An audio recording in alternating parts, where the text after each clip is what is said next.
How's it going, everybody? Welcome back to another episode of Sidelined. I'm Brooke Fletcher. That's my girl, 𝗵cie𝗰𝗶𝗹, aka 𝗵cie K. Danny, we have to start with the French Open because your girl Coco took it home. I mean, I saw your post. Tell me everything. Have you talked to her? Because you guys are friends now. I don't think we're on like talking terms like that, but if I saw her, I can't wait to see her and give her a big hug because it was just so special for her to get that victory. She made it to the French Open final a couple years ago and lost. And she lost pretty bad. And I know that hurt her. She obviously has always played really well on clay. She won the juniors French Open title when she was younger. And I know this has always been a goal of hers. And I think it was so unbelievable that she was able to, the first 20 minutes of that match, Brooke, it looked like 𝗻𝗂𝗵𝗶𝗹 was just going to run away with it. And we were going to see what Iga did to Coco the first time around in a French Open final. And so for Coco to show her resilience, for her to show her toughness, her mental toughness.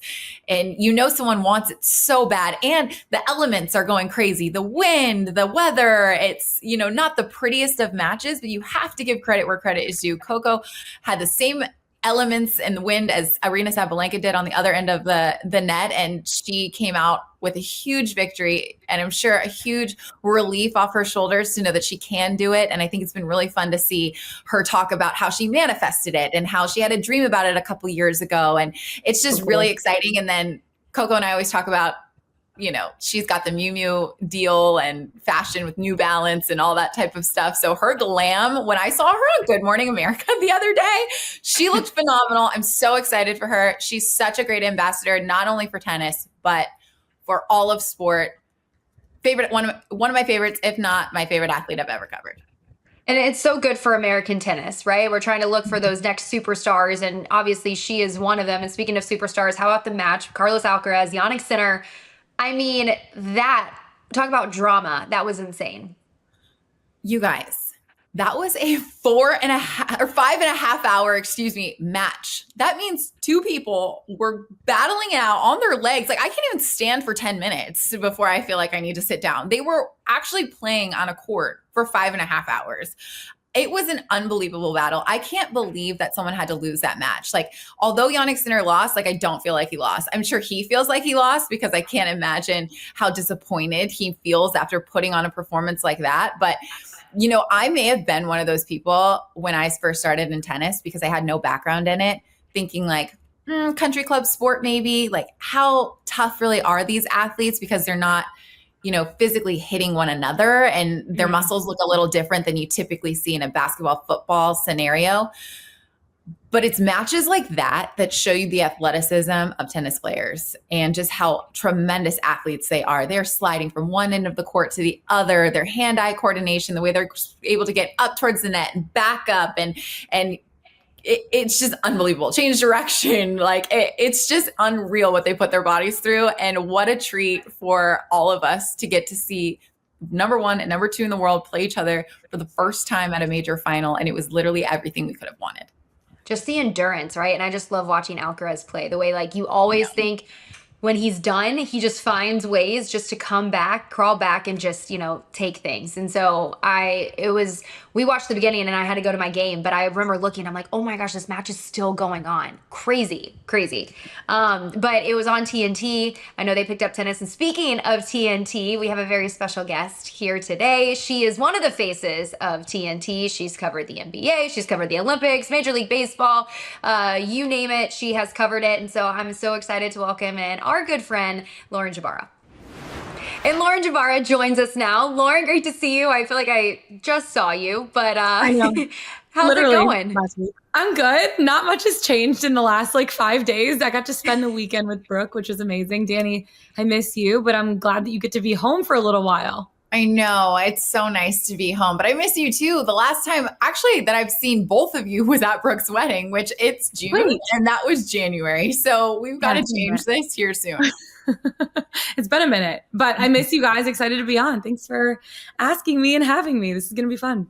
Of course. Well, we know how busy you are, and I think you've had a little downtime and also some life changes. You've been very open. One thing we love about you is how open you are about like your personal life and your work life, and you've been sharing just like your medical journey over the last few months. And we're at that age now where we're going to get tests done, and you had a test and getting your thyroid done, and you just had thyroid surgery. So how are you feeling? And kind of take us through what's been going on in that regard.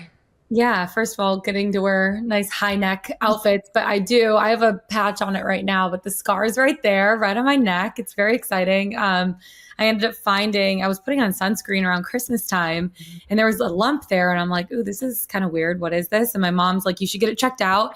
So 5 months later, a bunch of testing, changing doctors, biopsies, ultrasounds, all the things.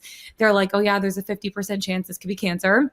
So got it taken out. Thankfully, the pathology came back benign and clear. So I'm super grateful. The surgeon did an amazing job. And honestly, my husband said it looks like a paper cut on my neck, which I guess like I can't get in there close to see what it looks like, but like he can get in there to like see it, like in the mirror, your chin kind of covers it and you never fully see it, but I'm glad that it looks good. And then feeling wise, like I feel physically back to normal, which is amazing. Now it's just getting the hormones in check. I started taking a medicine this week, levothyroxine, which is supposed to help get my energy levels up a little.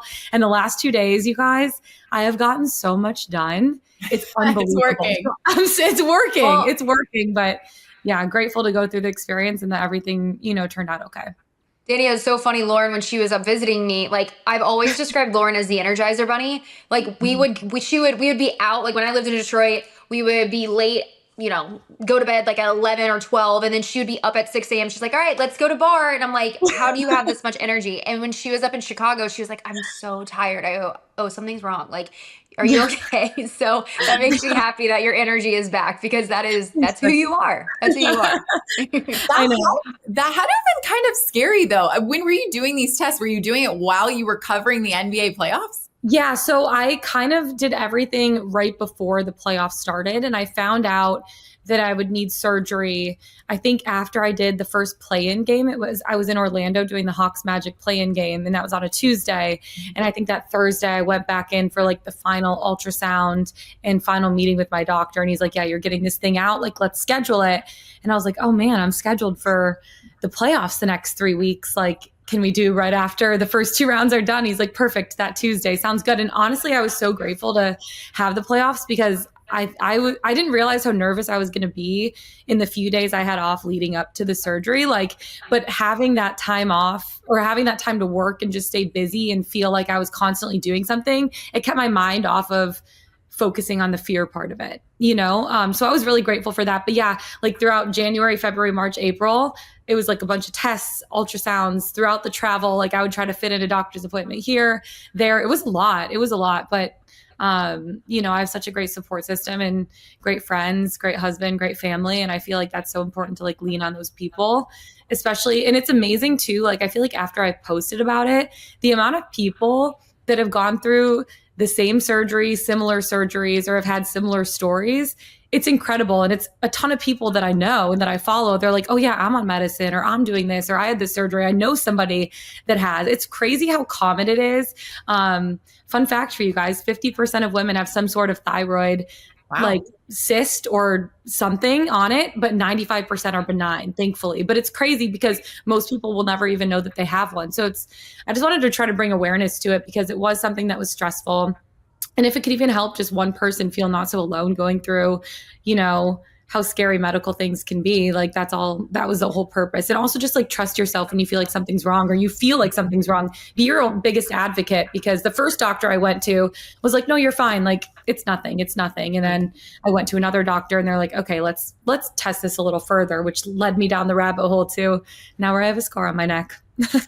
I know you said you were putting sunscreen on. Were there symptoms, like looking back, where maybe you were like, I felt off? And are there ways, if women like want to get tested, like how can they find out everything, like their levels and everything? Yeah. Blood work is a big one. I know that you're big into functional medicine, Brooke, too. And she helped me get in touch with a functional medicine doctor here in Atlanta. I think that's the biggest thing, is just like be in tune with your body. Like for me, I felt something and instead of just waiting on it, I immediately went to get it. I'm like, what the heck is that? And it's crazy because after the surgery now, I feel like I can swallow better. I can like sleep better. I didn't realize how much it was like pushing into my esophagus and affecting all of the other things. I constantly felt like I had something in my throat, like I was all the time. No, it was just a big cyst in there, big tumor cyst. Wow. Tumor in there, which is crazy. But yeah, like blood work is a big way to do it, but also just like staying in touch with your body. If you feel tired or you feel something is off and it's going on for a long time, you should probably go talk to someone or get it checked out. No kidding. That is really tough. And not to mention, you had to go through that while every month you mentioned is in the middle of basketball season, and you're literally covering basketball on the biggest stages, which I guess you're already nervous about, probably at least having to prep and all that stuff, but then having to be nervous about your health. I can't imagine what you were going through with that. But I do want to dive into basketball if you're good with it. Sure. Brooke and I have had so many reporters on to this point, and it's funny because we always notice if there's somebody that has a piece of what our dream job would look like. Yeah, our personal jobs are dream jobs for other people too. It's just crazy how that works. But I would say for me as a former basketball player watching what you do, I get goosebumps when you post your content. Like I just can't believe the opportunities you're getting, and they're well-deserved and you absolutely crush it. But talk to us about covering the NBA playoffs, because I know that was a really big assignment for you. And NBA had reached out to my co-host 𝗵𝗀 at Tennis Channel and said you were absolutely crushing it, which we all saw as well. Well, first of all, thank you. That seriously means so much. And you guys know, like the whole social media thing and posting and trying to do that in your job and like just staying relevant all at the same time. It's such a tough thing to do. So I really appreciate you saying that. But no, like doing the NBA playoffs this year was incredible. I was so grateful to be paired up with Brian Anderson, who's a really good friend of mine, and Stan Van Gundy, and Sponge, our producer. He's who I did baseball playoffs with too. So it was just a good crew. I felt like we had really good chemistry with each other and kind of knew how each other worked. But being able to like be in the moment and do some of the biggest games and talk to some of the biggest stars and tell those stories, like that's what it's all about, right? Sports is about connecting people. And so I just felt so grateful that TNT has been giving me so many opportunities, especially over the last year, to do some of these really big events. But covering Steph Curry is like one of the coolest things ever too. Just the media contingency that's with the Golden State Warriors in general. Like every single time Steph talks, there's a scrum of about 25, 30, sometimes 40 people around him, all writing, different stories. And it's cool because, even in Minnesota, Steph's there and you see all of these people wearing these Curry jerseys and even Jimmy Butler jerseys. And so he's Steph is a legend. And so you're there having a one-on-one with him. And I'm like, oh my gosh, this is what's happening right now. I'm talking to Steph Curry, like this is a one-on-one moment. Like, how cool is this? And I get to tell his story. And he's always so gracious and with his time. Like you feel like you get to that superstardom level. Like he's one of one, best shooter of all time. And you think that, you'd be less available to the media. And it's cool because he's almost the most available to the media. And he's so like thoughtful and gracious with his time too, which, as a reporter, you guys all appreciate that as well. Like, sometimes you get people and they don't want to talk. And then other people, you're like, okay, this is what it's all about, and they get it, they understand. Yeah. And it's fun to see a true professional. That's what makes such a superstar, is when they allow the media to do their job as well. Yeah, exactly. And I think the coolest part too about covering the NBA playoffs was I love being in the different arenas. And I know you guys feel the same way too. Like Danny, when you're covering all of these tennis matches, Brooke, when you're at football games and baseball games, like just the fans and the crowd, and it's just elevated in the playoffs. Like people live and die and breathe. It's just like you feel the moment in your heart. And it's just so cool to even be in those arenas, let alone be a part of the broadcast to like bring those arenas to life through the screen, to fans that are watching all over the world. I mean, you've covered the Hawks and you had the opportunity, and that's kind of what led to the NBA opportunity. But what do you feel like is the biggest difference between covering on like a national scale compared to covering, a team day in, day out? Yeah, I was talking to a friend about this the other day. I think the biggest difference for me is like when you're on a team every single day, you build that trust and you build that chemistry with those players. Like they know that you have their back. They know that you're there to tell their stories, and they're more willing to be open and talk to you about different things. I feel like starting on the national level, the biggest challenge that I had was kind of breaking down that wall and having people respect you, players, coaches, fans in general. Like I feel like when I covered a team, it's like the fans of that team also are fans of you. Like they root for you. And I feel like on the national level, it's like you really have to be super buttoned up, work really like extremely hard to tell those stories and tell them in a good way. But also one of the different things is too, you can also challenge different things that these teams are doing as well. So you're kind of telling the good side, the bright sides of things, but you're also like questioning some things like, hey, why did you make that decision as a coach? Or why are you doing this? And you're really trying to tell both sides of the story. And then also just earning the respect of the players. They're like, oh, this person's walking in. I've never really seen her before. Does she know what she's talking about? And so making sure with your questions during shoot around, like, you're like, yeah, this, and you're buttoned up. And they're like, oh yeah, she does know what she's talking about. Let's have a good conversation about it. And I also feel like that starts with just being a good person too. Like you go in and you're not just asking for things from people right away. Like it's like, hey, I'm Laura. Nice to meet you. I'll be covering this series with you. Let me know if you need anything. And like start it out that way. And then maybe the next day at shoot around, go up and ask a question or two that you need, but don't always make it about something that you need, and make it a little bit more like don't make it as transactional, like make it a little bit more friendly and conversational. I think that's really good advice. I'm curious if you can give us a little bit of background on when you found out you were going to cover the NBA playoffs. How does a work assignment get added to your plate? What type of conversations happen? Just for a little behind the scenes look at how that comes about. Yeah, it's cool because what they do is, so I have one of my colleagues, she books all my travel and sends me my schedule for the month. And so behind the scenes, all of the talent relations people are working together to figure out the hockey schedule, the basketball schedule, the Unrivaled schedule, the baseball schedule starts. I mean, like April, it's kind of everything coming together in one. And so they'll be like, are you available these days for this, this, and this? And I'm like, yeah. And Shayna, who books all my travel, she'll send me a full calendar of what that month looks like. And she's like, double check this. Does this look good? And she sent me my schedule for April and May, and it was blocked off for like 4 straight weeks. NBA playoffs. Here's the team you're going to be with. You free? And I'm like, yeah, I'm free. Like, let's do this thing. Heck yeah, I'm in. Like, I'm ready to go.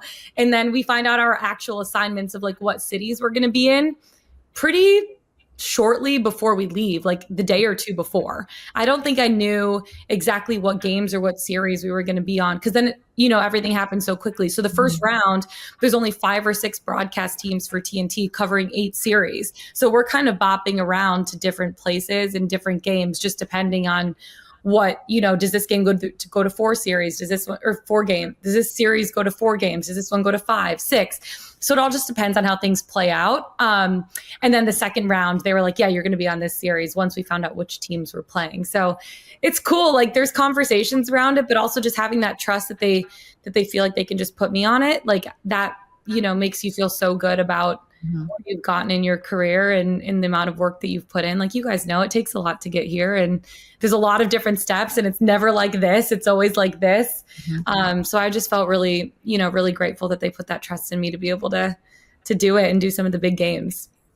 It's so crazy. Like looking back, you talk about like your journey, just getting here. Like, who would have thought like 5 years ago? I mean, if somebody were to tell you that you'd be covering, Laura, like the NBA playoffs, the MLB postseason, the Olympics, like what would you have said? I mean, it's just crazy. Yeah.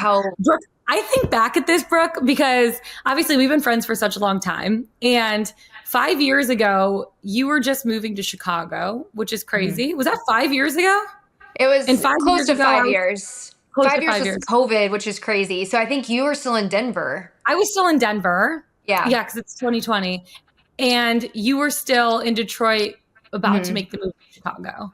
And just the amount of things that have happened in 5 years is insane to me. Like, it's like, oh my gosh, I moved across the country, knew nobody here in Atlanta, took a risk on myself, and worked for the Braves and the Hawks for 2 years. met my husband, met some of my best friends after knowing nobody. And like my first year here was a really big struggle, like mentally, physically. It's hard moving to a city and making friends as an adult. Danny, you just did it. You moved to Newport. Yeah. So it's like, it's hard to do that. And you do it all for your career because you're so passionate about it and you love it.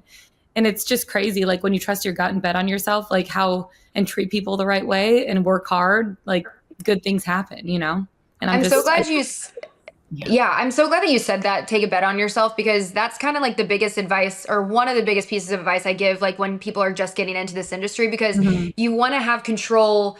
You're like, okay, I want to know this. If I take this step, this is going to happen. And if I do this, this is going to happen. In this industry, I feel like you have to just kind of, one, keep an open mind, because you never know what's going to happen. And two, you have to believe in yourself. Because I mean, it's such a grind. And I mean, looking back, it's just a testament to just like the hard work and how quickly things can change and how, things can turn around. And so, I mean, it's cool that you say that, because I really think that's a huge mindset you have to have in this business.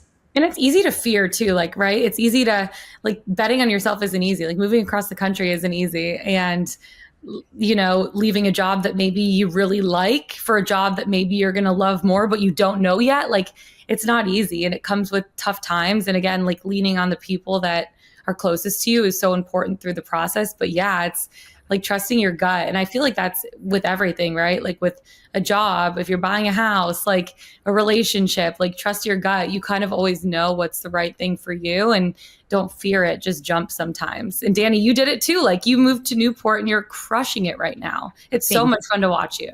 It's so funny because it's a second trip now to Newport, but as Brooke can understands, because she was sitting there with me at the time when I was making this decision, my decision was not about a career. My decision was about trying to find the next step, and we'll just cross our fingers that continues to trend in the right direction. But sometimes you got to take a chance on yourself, not only with work, but personally as well. But I don't think that this is just something that broadcasters go through, which is why I think it's really cool that you're bringing it up. A lot of people, should I move for this new job? My boyfriend or significant other or, husband has a job here. Should I go move with him? But my whole family is here. What does that look like? Do you have any tips for moving from city to city? Because you're somebody that's moved around quite a bit. Where do you look for apartments? What types of things do you look for to try and find friends? What are some of the inside tricks to getting settled in a new place? Yeah, there is no easy way to do it. The one thing I will say is hire a moving company that you trust, because the first time I moved to Denver, they lost my furniture for about a month and a half, and I was sleeping on an air mattress on the floor with no couch, no plates, no nothing. I was eating Chinese food like 4 days a week and just trying to eat leftovers because I had nothing, like no silverware.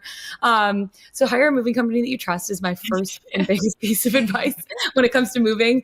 No, but when it comes to looking for apartments, like usually I feel like a friend of a friend, or you have somebody that like you're connected to in some way in a lot of these different cities. And so for me, like I rekindled a relationship that I had with one of my friends from high school that I hadn't talked to in like 8 years. And I texted him, I'm like, Ross, like, do you and your wife have any suggestions on where I should live? I'm moving to Atlanta.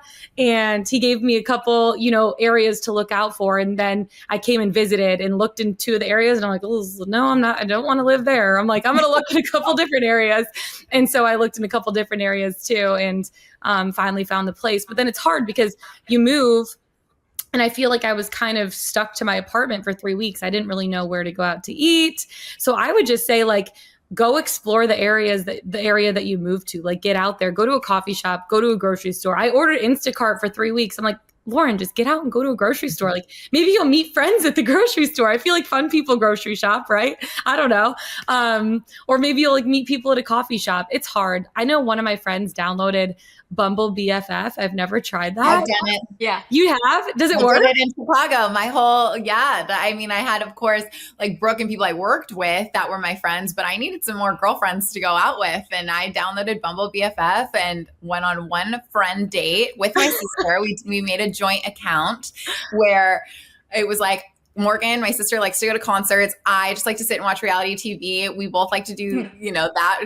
If you want to come hang out with the two of us, we're typically together. And it worked. I mean, most of the women I hung out with in Chicago were from Bumble BFF, which was great. No way. Yeah. So you made BFFs. I made BFFs. Yeah, exactly. They've come out to Newport and visited. We're going to Chicago next week. It's so funny how that works out.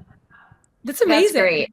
Well, and even like Lauren, I feel like you can make friends with anyone. And your biggest gift is you can like connect with so many different people. And so it's so funny, like going out with Lauren and she's like, wait, this is my good friend. And I'm like, wait, what? And she's like, yeah, we met like last week. Yeah. I'm like, really? But like, that's such a gift of yours that I've never heard about you before. She's my best friend. Okay. Yeah. Territorial for sure. But that's just a testament to who you are and the type of person you are and how warm and inviting you are as a person. But no, I mean, I think it's like, but even I think people who are moving to a new city, like it's a great place to start with work. And then, you're just putting yourself out there, hang out with your work friends, and then somehow you'll meet new people. And then it just kind of like snowballs from there. But I mean, no, it is so reaching hard. out to those people too. Like you meet someone one time, it's awkward to like, hey, can I get your number? And then you text them, hey, you want to go out to dinner? But if you do that a couple times and you're like, oh, this person's really cool. And we've gone to dinner a couple times and now we're friends and now they're introducing me to their group of friends. And then it just all spirals and, what about furniture? Are you a Facebook marketplace collector? Are you straight from a certain store? Where are we furnishing our house from? It depends. Anything that butts have sat on, I'm not buying from Facebook Marketplace. A mattress, a couch, I can't do it. Like, absolutely not. But like fun little knickknacks for around the house, absolutely. I don't know. It just depends on what it is. Like, to be honest, I tried to sell a couple things on Facebook Marketplace when I first got here. And so many people were trying to scam me to take my money. And I almost fell for it a couple times. I didn't realize that was a thing. It's like a full business that people try to scam you. So I haven't been on Facebook Marketplace in a little while, but I might dabble soon because my husband and I are looking for houses right now. So if I move, I might be dabbling. So I might ask you, Danny, for some Facebook. I got you. It's a full-time. Well, yeah, because it's like, I mean, you can, if you're trying to do a quick move, it's so easy, like putting it on and then, on Facebook Marketplace and people can snatch it up like just like that. But then there's also people who will like just drag you along. And then I'm like, okay, I told you I was going to sell it to you. Are you going to buy it or not? And they're like, well, can you give me the dimensions? I'm like, it's right here. It's in the caption. It's right here, So if you look past all of that, it's a great resource to use when you're moving or if you are moving somewhere. But, you were talking about you and Danny, like, buying a house and like, married life. Yeah, you're Danny. Danny K Her and I husband's name is Danny. Yes, Danny. We should clarify that really fast. We should clarify. I'd love to move in with Lauren. That's not what Come on in.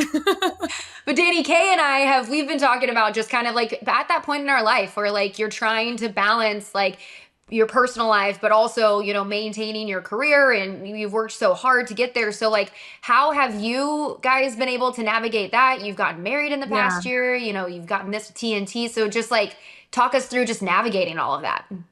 I think it's cool, Brooke, too, because we had a long talk about this weekend when I was at your house. And I just think it's so important. But Danny, it's fun because I feel like Brooke and I have gone through all of the similar life moments at the same time. And so it's been cool to experience all of these. Like when Brooke gets a new job, I got a new job at the same time. And then Brooke gets another new job and I get another new job at the same time. And then we both get married around the same time. And then, it's just, we're going through all the same life moments.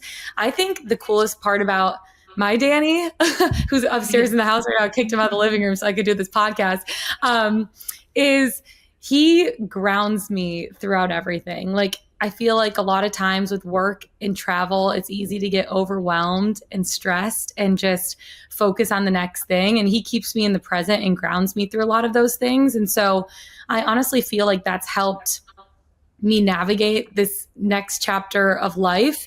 And also it's cool too, because like now being married, you grow together. And it's like you're living and experiencing life with your best friend and you're growing together in different things. It's like when you're talking about signing a new contract or getting a new job, it's like, oh yeah, we're doing that together. Or he's in sales. So like when he makes a good sale, it's like, yeah, we did that. Like how cool, like for us, like it's always a we us thing. And I think that really helps ground me throughout different situations. And he's also really strong in his faith and pushes me a lot in that way. And I think that keeping your mind on what's truly important has helped a lot with like the stress of navigating the next things.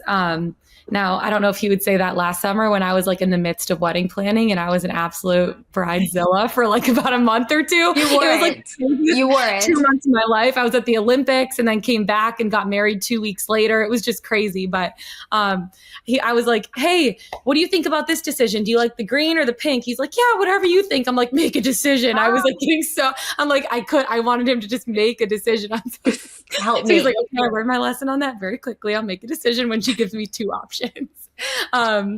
But yeah, it's been so fun. Just like, work is work and it's amazing. And I will always do my best and work my hardest and pour my heart and soul into it. But at the same time, it's nice to have something else to pour your heart and soul into too. And just having like 2 things that I love in my life now, in addition to friends and family, like it just makes it so much more fulfilling doing it together than doing it by myself. And I don't know, Brooke, you probably feel the same way too, right? Like we go through all the same life moments around similar times. And you just got married like 6 months ago. I know, it's hard to believe that it's already been, close to 6 months. But no, I mean, it's so true. And I think it's just getting older and wiser, I think, and your priorities just start to shift. Not to say that, work is not a priority, because it is. But I just think, we were at that season in our life where it's like now we've worked our butts off and now we know how to balance both. And it's so cool just to be able to experience, you have somebody that you can experience it together and, looking forward to these new chapters in your life. Like, I mean, gosh, we're talking about kids and, we were looking at houses too. And, Danny, I know you're in a great relationship and you guys, are talking about the future as well. And it's like, it's cool. It's cool just to kind of see where life has taken us. And, who's to say where we're going to be in 5 years? Gosh, but we're along for the ride. But it's so funny. Because we were just talking about kids and it's like, I still feel, I can't believe we're even at that point, right? Okay, so funny. So everybody talks about ChatGPT, right? Yes. So I was at the game, Jake's game last night, and me and some of the wives, we were talking, and I noticed on her phone she had like pictures of babies. Okay, they're like AI, little toddlers, and I'm like, oh, did you do what your kids would look like? And she goes, yeah. And she's like, it's so fun, you should do it. And I've been putting it off for so long because I'm like, I don't want to do that. I don't want to mess with it. I did it. She did it. It's so fun. Our kids are so cute. Wait, do you have a picture? Can you send it to me? Yeah, I'll show you right now. You want to see my kids? Yes, I do. Your children. I was like, Jake is gonna think this is either really adorable or completely psychotic. Brooke, are you good? He thought it was cute. And here's the thing: these are probably not what our kids are gonna look like because, who's to say? And I'm not playing God here. I trust the good Lord that we're gonna have healthy babies. But it is kind of fun just to see what we would look like. Okay. Yeah. Okay. So here's one of. Oh my gosh! Wait, that's not a baby. So that's crazy right child. now. Full-grown child. That's not a baby. I typed in kid and I should have specified. And then this is a little boy. Oh, stop! I look like a psycho right now. I look like a psycho. Anyways, it was a fun little experiment. He's hitting a lot of home runs. He looks like an athlete. He does. He's hitting into the Crohn zone, Brooke. Crohn zone. Gosh. Yeah, so I forget people actually watch this podcast and they're probably gonna be like, well, Brooke's a psycho. Wait, can I tell you guys about a funny baby story? Yes. Yeah. Well, it's not that funny. Well, I guess it's funny. So when I was a wee little thing, when I was still in my mom's stomach, my baby pictures, you guys, were so ugly, so ugly. And I'm my parents' firstborn. I have 2 younger brothers, but my mom is 5'2". She's like this little 5'2", 5'1". Yeah, sweet Karen, sweet tiny Karen. She's 5'1". She's this little girl, little thing. And so there's not much room for a baby to grow, right? So when I was in there, she said, I was kind of pushing up on her lungs, pushing down. So she was constantly pushing down, thinking the whole time that it's my butt, because usually babies are upside down, right? So she's pushing. Well, come to find out, I was breech, and so she had to have a C-section. And I came out, and I had no hair on the top and super long hair on the sides because she rubbed my hair. off my head because she kept pushing down and it was my head. And she goes, is this my baby? Like, oh, look, that's supposed to be a little girl. Like, oh, okay. And it's my hair like bald on top and super long black hair, like all along the sides. We need pictures of this. That's so Karen to be like, oh, that was your head? I thought it was your hilarious. So sorry about that. I'm like, thanks, Mom. I appreciate that. Oops. Whoops. I think you turned out okay, though. So, yeah, we turned out just fine, I think. The hair grew in.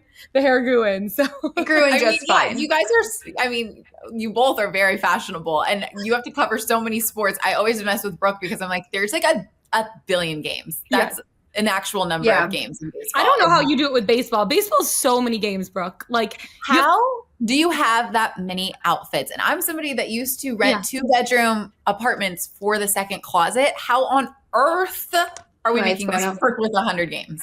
Ooh, there's your ring. Well, I'm still trying to navigate through it. My light keeps going out, so we might have to go lightless in a few minutes. But anyways, there's so many games. Yeah, we're doing it. Sorry, Edgar. Sorry, it's happening. So that's so hard. And especially like here in Chicago with the White Sox, we had the coldest schedule to start the season because up until last week, guys, it was in the low 50s, which everybody is like, oh, that's not that bad. But when you have the wind off the lake in Chicago and it's like a wind tunnel down there, it's freezing. So I was getting annoyed because I was running out of coats to wear. So now I'm whipping. I have a little like. I have so many coats. I know. I'm like, I don't have as many coats, and you know, we're girls. Like, we don't want to repeat outfits. Like, unless it's there's a 2-week rule. I don't know if you guys have this rule. I have this just with my wardrobe in general, but especially with TV. Okay. I have to have it like a 2-week period before I can repeat my outfit. Is that a rule for you? Longer. I think mine's longer than that. Really? I get to repeat a tennis outfit. I can't do it. Wow. You have great fits too, Danny. I don't know. But all of us have. Like if I have a suit, I'll rewear it like the next season, but not in the same season. Especially if it's like a colorful suit, like an orange. I have a lot of colors. Like, you do. But Brooke, what I will say about you, Brooke, is you do a really good job of 1, buying basics, and 2, finding different ways to like mismatch things. Like I look at a closet and I'm like, a set. I don't know how to break up a set. You are very good at breaking up a set, like wearing the set and then also finding different things to wear.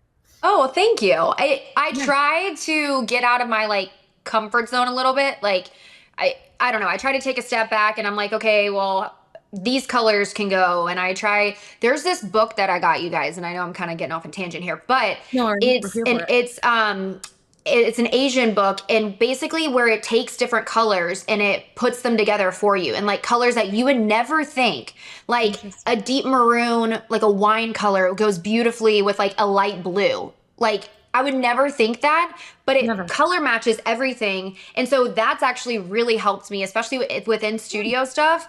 I should post the link on Amazon because it's awesome. Yeah. Talking about like mixing and matching and putting things together. So colors you never think would go together, they actually look great, especially on camera.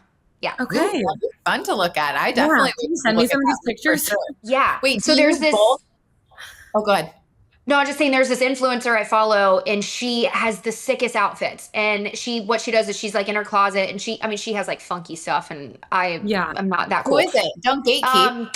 Oh shoot, I can't. I'll send you the link. I don't have her name off the top of my head. I can see her face right now. We'll add it somewhere. Yes, we'll add it. And so she was putting all these outfits together. I'm like, how does she think like this? And then she posted the link one time. I'm like, buying it instantly. And so so it helps me though, because like what we're saying is when you have so many different games, you get kind of redundant, and like you're like, okay, this works together. And so it's nice to just kind of shake things up a little bit. Yeah. I will say I was in Chicago this weekend, Danny, and it's one of my favorite hobbies to go into Brooke's closet and just like shop, basically. And it was amazing because she had some stuff from Zara and she was trying it on, and I'm like, well, whatever you don't keep, I will buy from you. And so she like didn't keep like a few things. I'm like, I'll take that. And here's your Venmo. Thank you.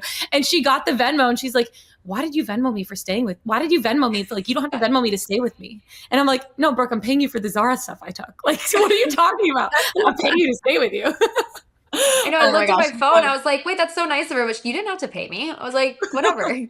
Forgot you can get from Zara. No going to the store. Just go to Brooke's Closet. I love that. I'm very flattered, guys. Like, That's very nice of you. You notice it's pretty funny. I feel like reporters in particular, I'm sure other occupations do this too, but the Fashion Pass, the Rent the Runway, the 𝗬𝗎, 𝗵𝗏, like you name those rental websites, it's funny because you can almost see them on other reporters. I remember, Lauren, you wore like you were talking about how big this set was from. It was a yellow vest set with a matching skirt. The matching skirt. Yes, Oh, and is you it the were Amanda Upperton one? Yep, it is. You know the one.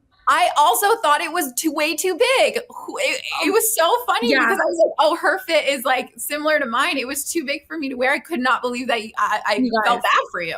Have you ever worn a Fashion Pass outfit on the same day that someone else that you're working with has also worn the same Fashion Pass outfit? Because I have.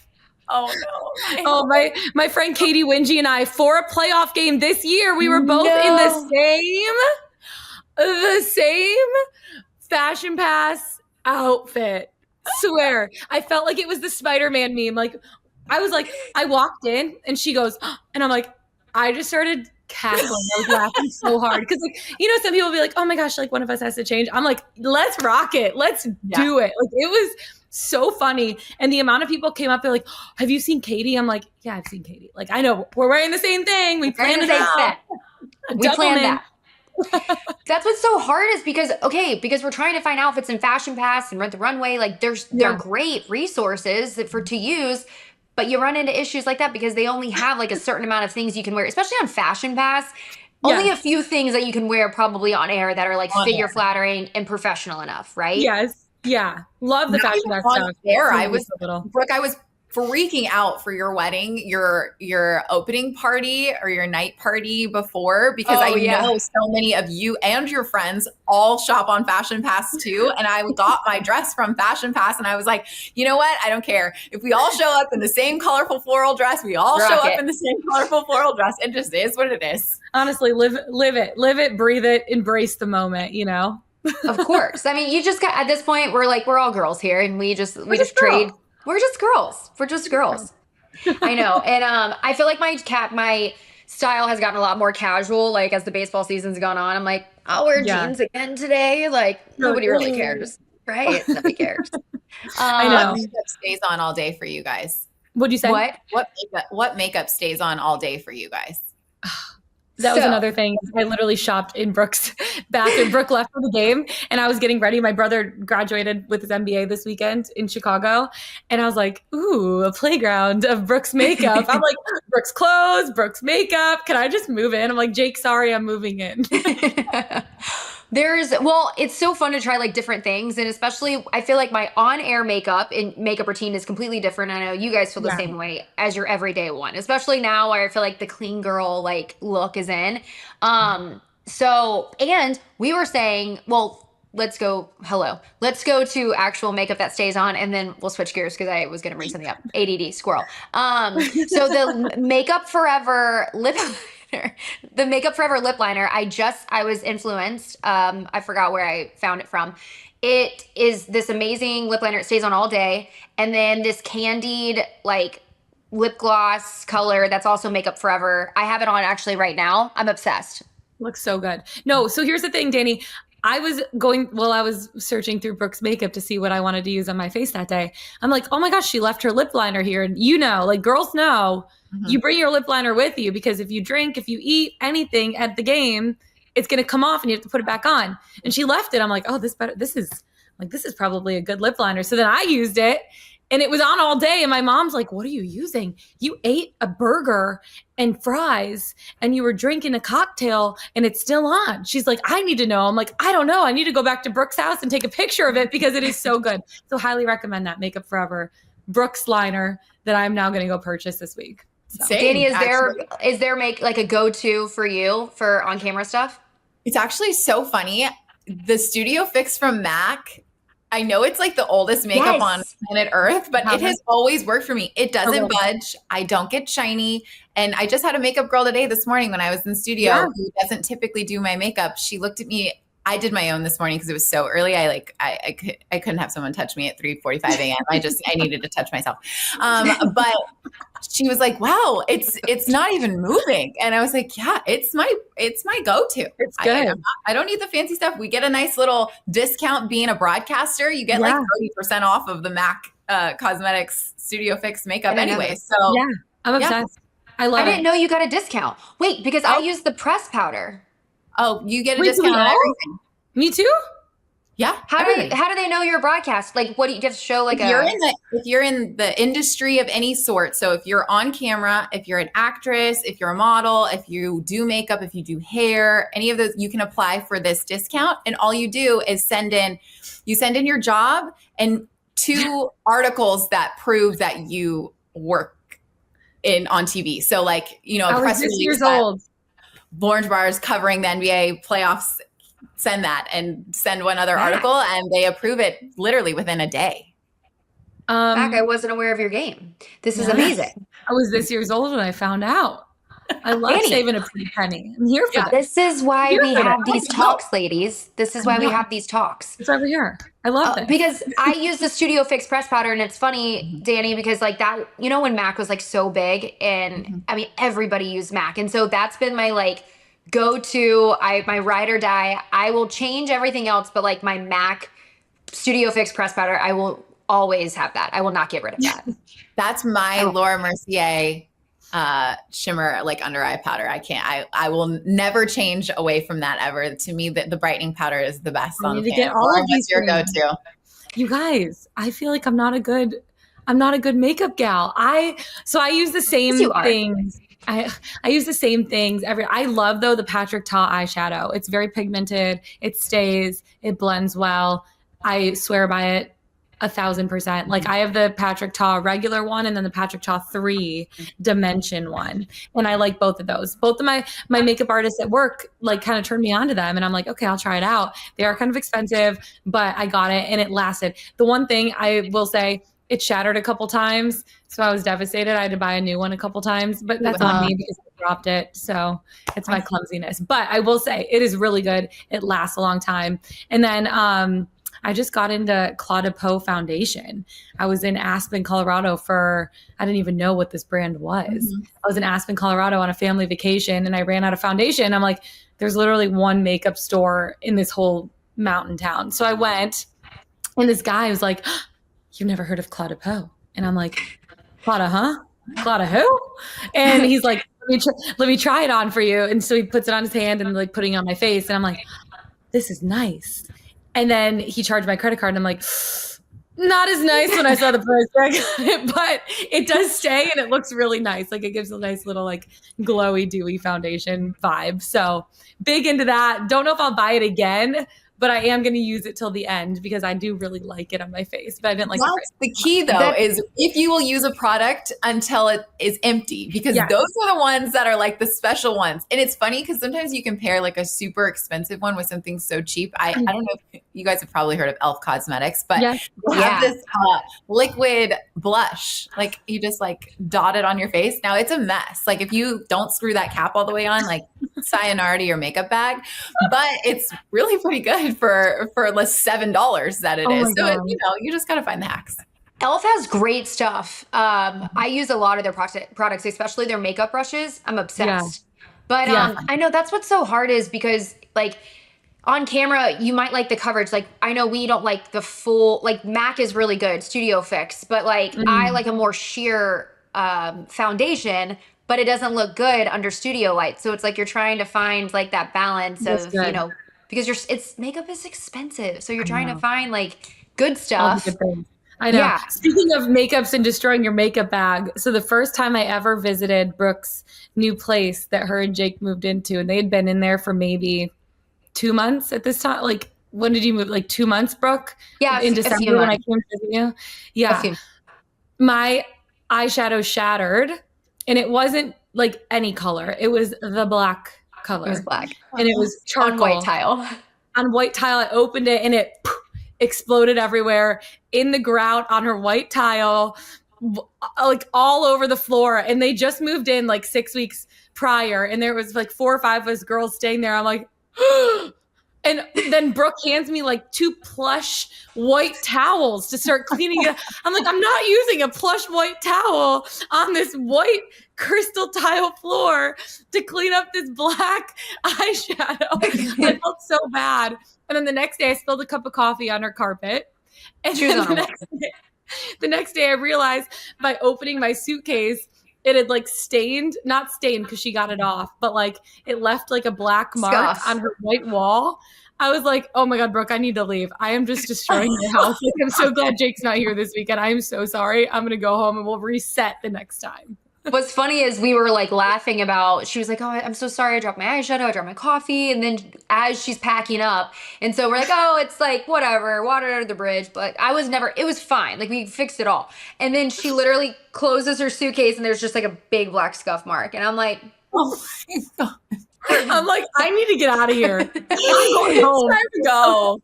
Hilarious. We both made eye contact. Lauren's like, scrubbing the wall. I'm like, oh my gosh, I'm so sorry. No, I wasn't mad. At that point, it was hilarious, and I was just like, funny. You know what? You both were in each other's wedding, I believe, after December. So I think, or at least we're fine. Lauren might have been right before it, but still, you guys still made it in each other's wedding. So it sounds like everything is just water under the bridge. I know. Yes. It was part of the stick. Wasn't even a thing. We got so sidetracked. Before we let you go, Laura, because I wanted to go back to just kind of work right now. And like, you know, you talked about the NBA, you talked about the Olympics, like you're covering postseason Major League Baseball. Like, was there a favorite for you? I mean, like this has been a crazy year. I'm curious. Yeah. I look back at this year and it is so wild to think like within the last 10 months, like I covered the Olympics, I got married, I was in your wedding, I did baseball postseason, the match, I've done hockey, NBA, kicked off a new league with Unrivaled. Like it's like, what is this year? It's been so crazy. But when I think about my favorite thing, I think like the pinch me moment, and I was saying this a couple weeks ago, was doing the pennant ceremony for the AL Championship Series and handing out, you know, most valuable player to Giancarlo Stanton and being up there on stage. I remember my producer talking down in my ear and I was like, oh my gosh, I don't know what's going to happen right now. Like, I'm so nervous. Like, this is the biggest thing I've ever done in my career. And he was like, 5, 4, 3. And I'm like, God help me. And I blacked out and I don't remember what happened. I just remember 10 minutes later, I came to and I checked my phone and my dad was the first text I got was from my dad, like in all caps. It said, I'm so proud of you. And I was just like, ugh, like what just happened? Like that was the coolest thing. But that was probably my favorite moment. Like that was the coolest thing I've done. Another thing was the match or the showdown, interviewing 𝗵cie 𝗄𝗵𝗹. Like he's the number one in the world at what he does. When do you ever get to talk to someone that's number one in the world at what they do?